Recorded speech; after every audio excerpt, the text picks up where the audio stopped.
Eu ele, esperarei até que volte. Podeis assentar. Sente, glorificando o nome do Senhor Jesus, que é digno de honra e louvor. Irmãos, normalmente a gente vem para a igreja com o intuito de receber algo da parte de Deus. Mas nós temos que ter em mente que púlpito aqui, o culto em si, não é um balcão, é altar. Então, automaticamente a gente não vem para receber, e sim ofertar. O que você trouxe hoje de melhor para Deus? A sua oferta, o seu culto. Eu te pergunto nessa noite, o que você trouxe de melhor?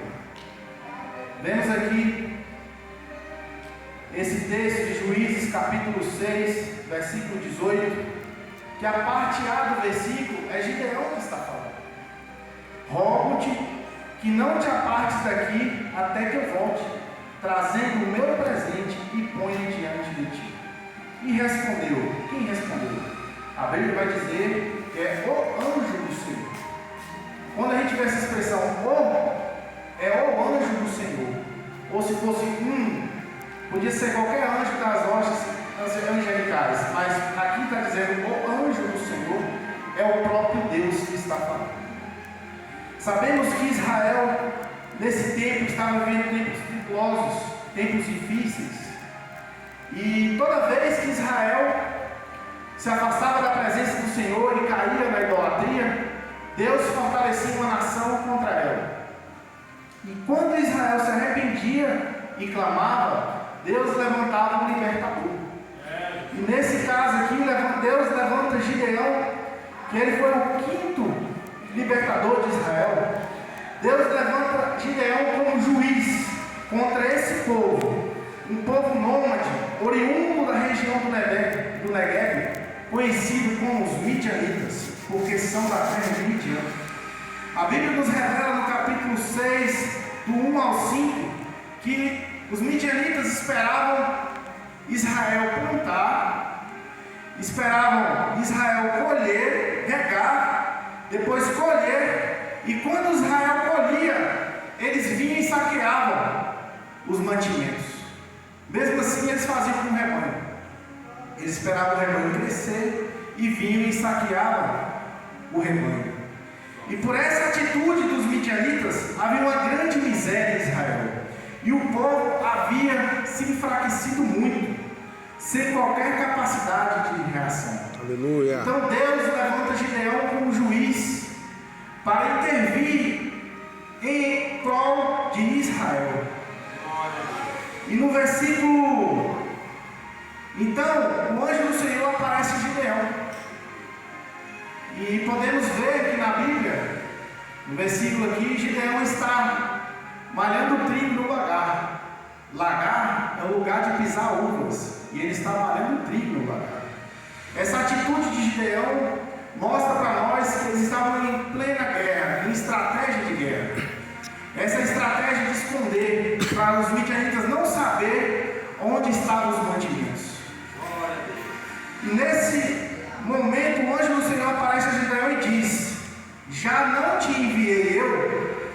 Vai nessa sua força e livra Israel da casa da servidão. O que podemos entender é que essa fala do anjo do Senhor, que diz, não já te enviei eu, não é a primeira vez que Deus fala com Gideão. E podemos ver no versículo seguinte, que Gideão fala que ele é o menor da casa do pai, da casa dele. Muitos pensam que aqui Gideão está sendo humilde, mas não. Ele está trazendo, ele está cumprindo a tradição que o irmão menor não pode passar pela ordem do irmão maior. Então, em meio a essa tradição, ele não obedece à voz de Deus. É tanto que vamos ver no versículo 37 ao 38, ele faz um teste. Ele faz um teste que diz assim: olha, eu porei um pouco de lã na eira, e se o orvalho estiver somente na lã e seca a terra ao redor, então conhecerei que has de livrar Israel por intermédio como disseste.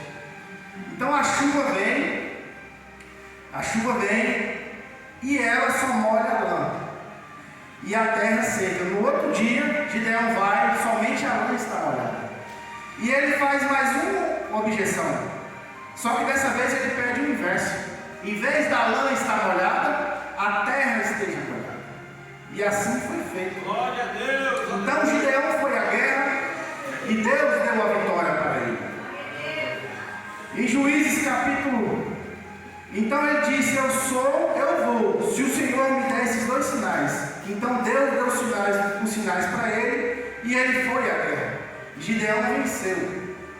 Aqui que eu quero adentrar dentro do texto, alguns requisitos que Deus pede de nós nesses tempos, nesses dias.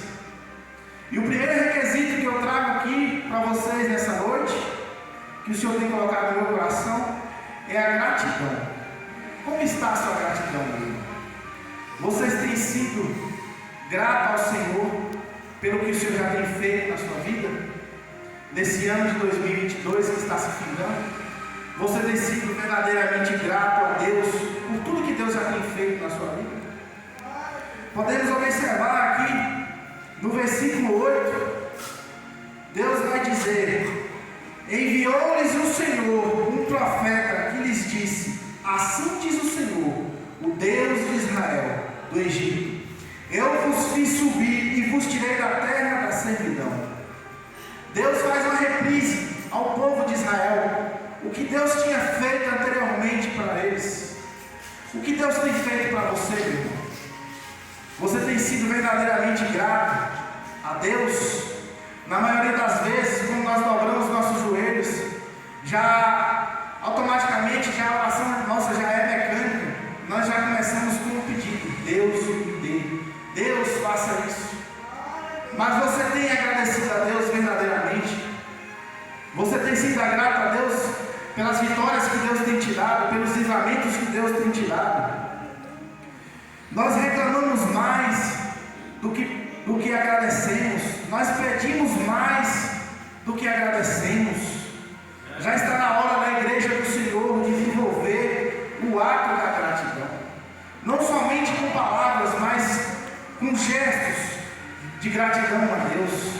Que o seu coração seja grato ao Senhor. Vamos desenvolver esse gesto, esse ato de gratidão a Deus. No Salmo 100, no versículo 4, versículo 5 vai dizer: entrai por suas portas com ações de graças e nos seus átrios com hinos de louvor. Rendam-lhe graças e bendizam o seu nome, porque o Senhor é bom e a sua misericórdia dura para sempre, e é de geração em geração a sua fidelidade. Entrai pelas portas com ações de graças. Agradeça, meu irmão, a cada dia. Agradeça por estar aqui nesta noite. Agradeça pelos livramentos que Deus tem te dado. Entre com um sorriso no rosto. Entre com um sentimento de gratidão. Deus, eu sou grato pela minha vida. Eu sou grato pelo que o Senhor tem feito na minha família. Muitas pessoas nesses anos desceram a sepultura. Hoje você está aqui, tem ar nos seus pulmões. Glorifique a Deus, dê glória a Deus, aleluia, porque Deus é fiel. Deus tem cumprido as promessas dele na sua vida. Nós sabemos que o processo humano é falho, temos falhas no decorrer do processo, mas Deus não muda. Se Deus prometeu, Ele vai cumprir na sua vida. Glória a Deus, aleluia.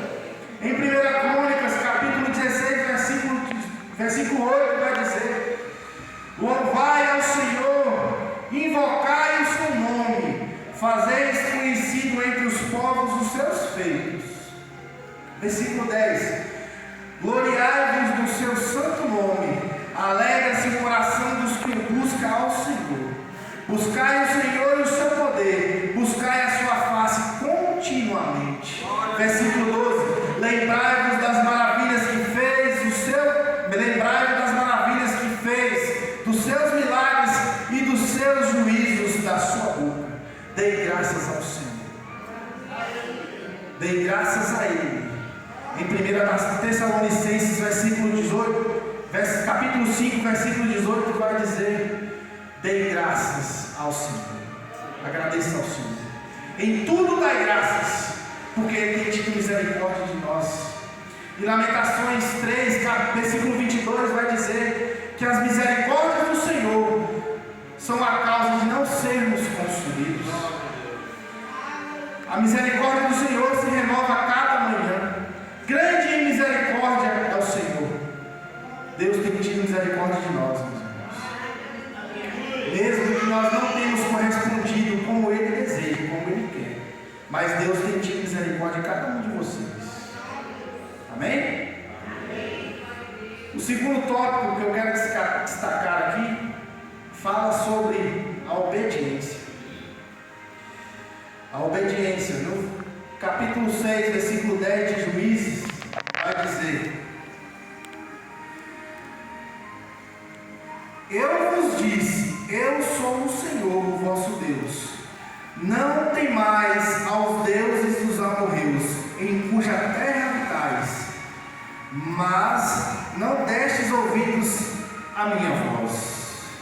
Deus está esperando de nós, meus irmãos, obediência.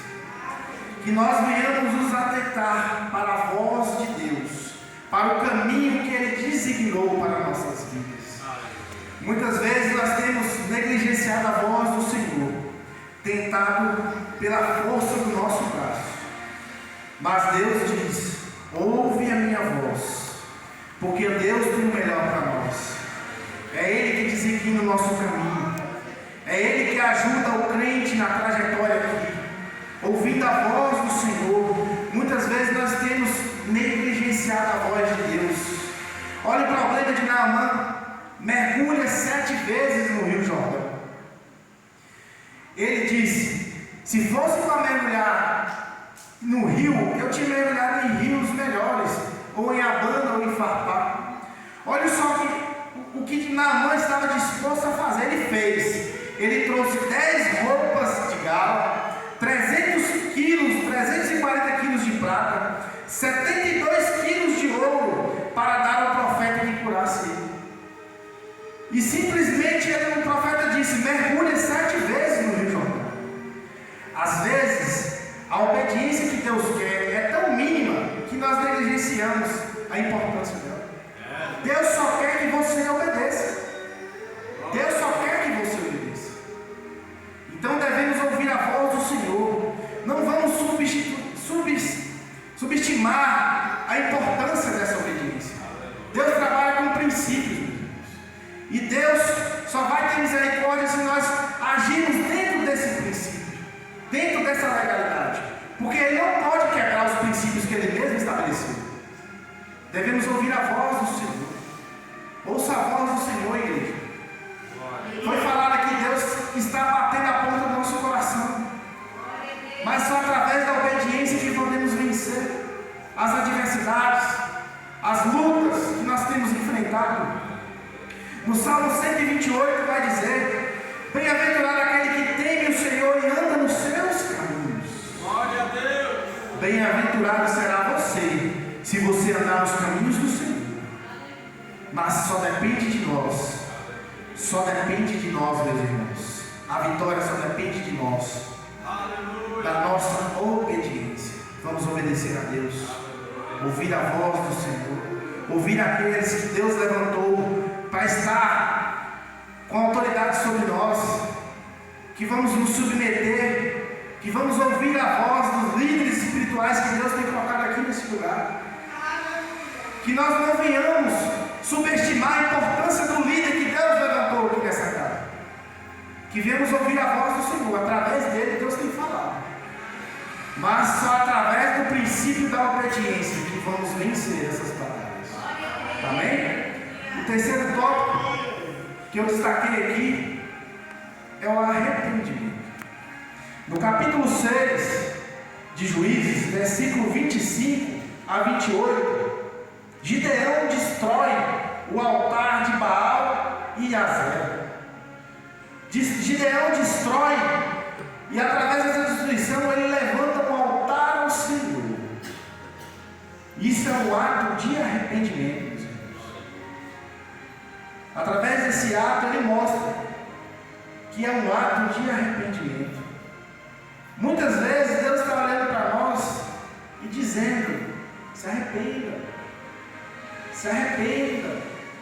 Muitas vezes o inimigo tem tido essas oportunidades para fazer essa bagunça na sua vida por causa de um pecado não confessado, por causa de um pecado que não é confessado. Às vezes nós estamos lutando, não estamos vendo, mas estamos pisando, nadando em cima do pecado, nós não estamos vendo. E Deus está falando para você nessa noite: arrependa-se. A Bíblia diz que aquele que se arrepende e confessa alcança a misericórdia. Mas através do arrependimento que Deus pode mudar a nossa história, mudar o nosso quadro. Através do arrependimento, um arrependimento sincero, genuíno, que Deus pode mudar a situação da nossa vida. A qual área você tem batalhado, seja área espiritual, área sentimental, área financeira, mas devemos confessar aquilo que nós temos ocultado. Todo mundo está sujeito a pecado, meu irmão. Mas basta você reconhecer e dizer dentro de você: eu não quero mais essa vida de pecado. Eu quero Jesus na minha vida. Eu quero andar nos princípios que Deus estabeleceu. Eu quero andar na obediência. Eu quero andar através da gratidão e através do arrependimento. Então, meus irmãos, Deus espera de nós arrependimento. Não deis lugar ao inimigo. O inimigo está ao vosso redor, caçando uma oportunidade para nos tragar. Mas Deus está trazendo essa palavra ao seu coração: se arrependa daquilo que você tem feito. Só você e Deus sabe o que tem acontecido. Mas o caminho é arrependimento. Arrependimento sincero e verdadeiro. Amém? Deus espera de nós confiança. Meus irmãos, uma coisa eu vou lhes dizer: em Deus você pode confiar. Em Deus você pode depositar a sua confiança, porque Deus nunca falha. Deus nunca vai falhar, meu irmão. Porque você tem deixado de confiar em Deus, confiar nas suas promessas. Aquilo que Deus prometeu na sua vida, Ele vai se cumprir. Porque Deus não é homem para que minta, e nem filho do homem para que se arrependa. Tendo prometido, Ele não o fará. Deus prometeu, Ele vai fazer. Mas é no tempo dEle, na hora dEle, no momento dEle, a hora que Ele quer. Glória a Deus.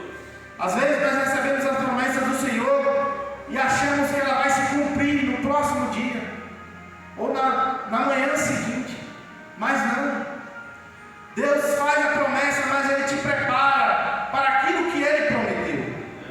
Deus não vai te entregar nada de mão beijada, não, meu irmão. Ele está te preparando para entregar aquilo que Deus prometeu na sua vida, para que você dê valor. Porque tudo que Deus dá na nossa vida é concreto, é firme. Tudo que Deus estabelece na nossa vida, seja ministério, seja bênçãos materiais, é concreto, é firme. O homem não pode tocar. Mas devemos exercer a nossa confiança em Deus e permanecer firme, mesmo que tudo esteja dando errado, mesmo que tudo está mostrando ao contrário, os indícios estejam ao contrário. Confia em Deus, porque a forma de Deus trabalhar não compete a nós.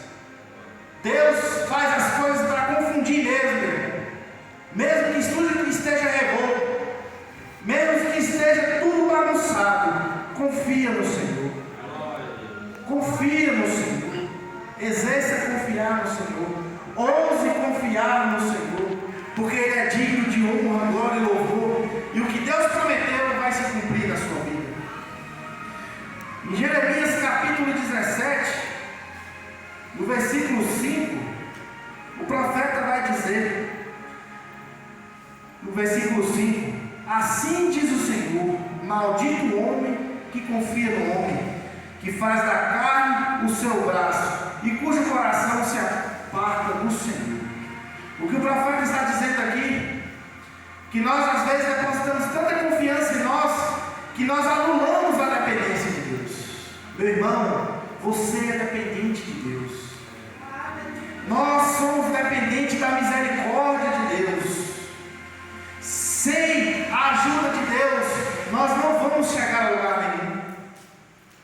Sem o auxílio de Deus, nós não vamos chegar a lugar nenhum.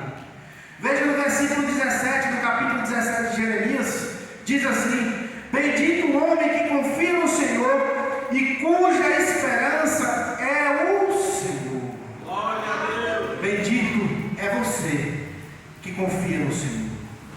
Não confie no seu coração, meu irmão. O nosso coração é enganoso, é corrupto. Quem poderá entender? Aquilo que nós achamos que é correto, não vai não, meu irmão. Confia pelo menos somente em Deus. Exerça a sua confiança em Deus. Olha o que Jeremias vai falar no capítulo 17, versículo 9.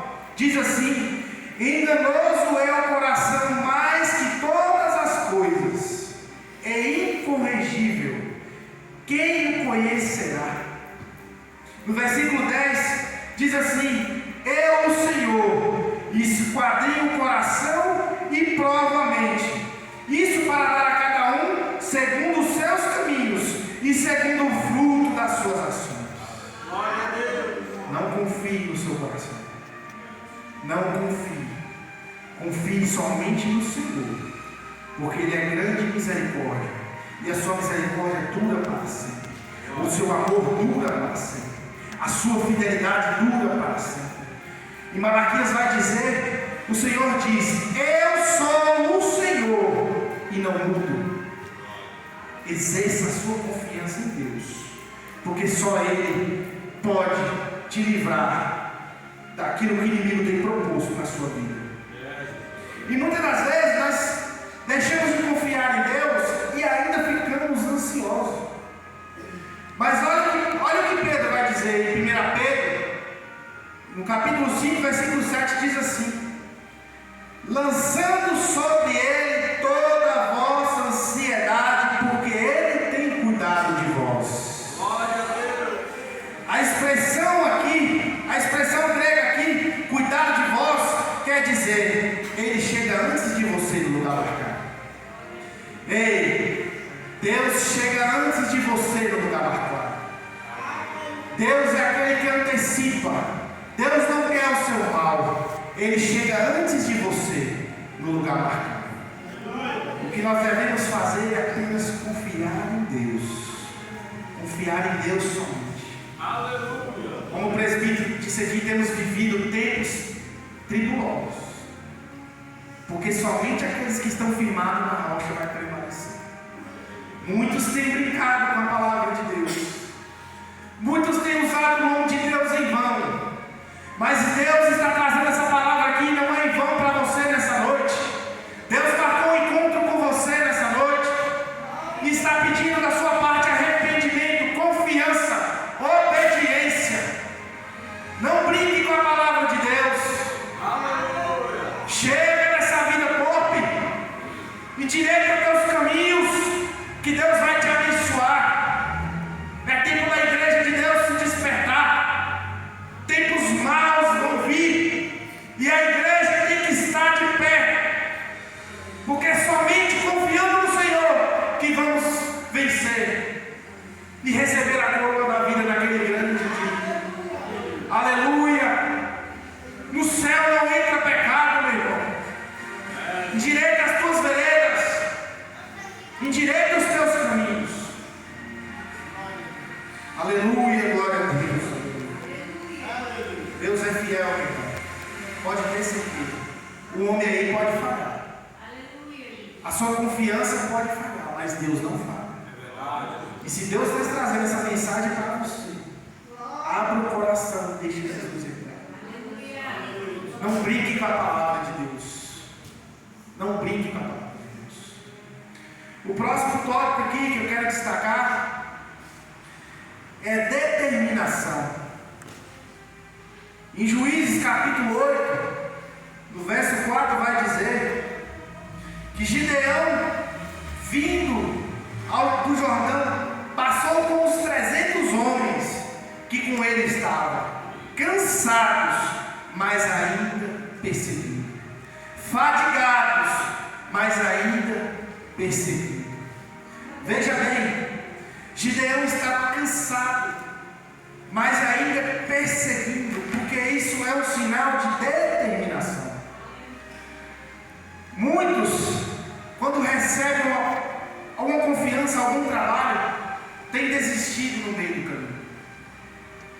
Muitos têm fraquejado naquilo que Deus confiou na sua mão. Muitos têm deixado de exercer aquilo que Deus designou para você.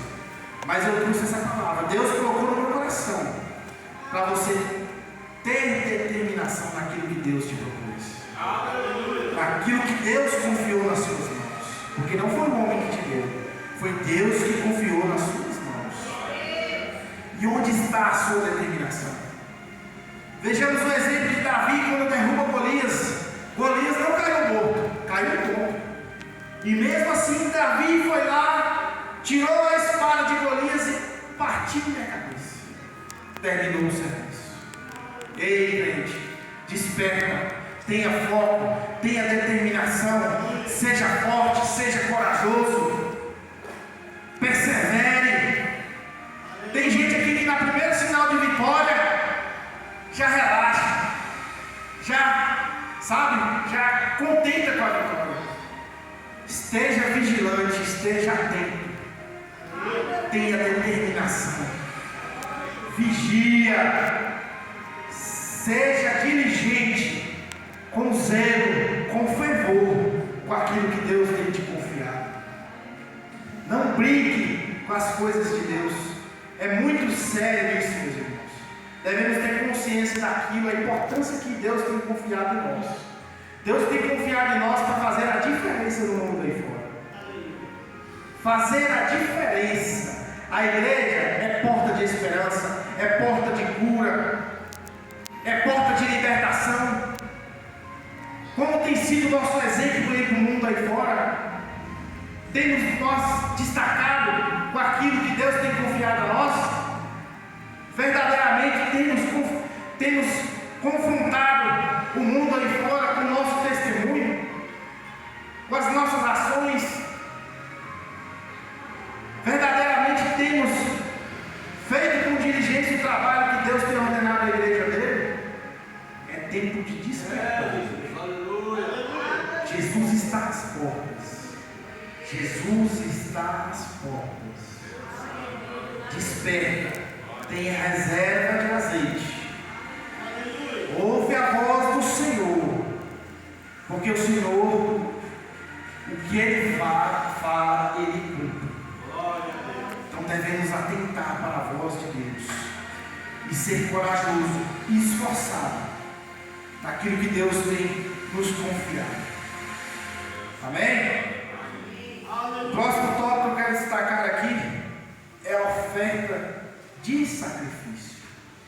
E no capítulo 6 de Juízes, do versículo 18 a 21, nós vemos aqui que o rebanho de Israel estava sendo saqueado. O trigo estava sendo tomado. Mas mesmo com o rebanho sendo saqueado, Deus, mesmo com o rebanho sendo saqueado, Gideão tinha um cordeiro para Deus. Mesmo com o trigo sendo levado, Gideão tinha uma medida de efa de farinha para Deus. Agora eu lhe pergunto, como está a sua oferta de sacrifício? Porque em momentos de crise, a nossa disposição de ofertar na casa do Senhor diminui. Porque em momentos de crise, nós deixamos o dízimo de lado, sendo que em meio às lutas, em meio às aflições que Deus está provando você, dando aquilo que você não tem, aquilo que você não pode, mas Deus está te provando. Por que temos recolhido a mão? Por que temos deixado de ofertar? Temos recolhido a oferta, o dízimo, mas sempre temos dinheiro para aquelas coisas que nós necessitamos, aqueles luxos, meu lanche final de semana, pizza, mas na hora de ofertar na casa de Deus, cadê a oferta? A palavra de Deus é dura, mas essa palavra aqui que endireita, essa palavra aqui que é viva e eficaz e transforma a sua vida. Aleluia! Mas devemos ter a consciência de adorador, porque a minha realização pessoal não é mais importante do que servir ao Senhor. As minhas necessidades não devem ser mais importantes do que prestar culto ao Senhor. Então Deus nessa noite está esperando de você uma oferta de sacrifício. Que venhamos atentar à voz do Senhor. Porque o Deus está falando e Ele quer que você endireite as suas veredas. Aleluia! Muitas das vezes eu não discuto aquilo que Deus propõe no meu coração. E eu não posso ser covarde de negligenciar o meu chamado.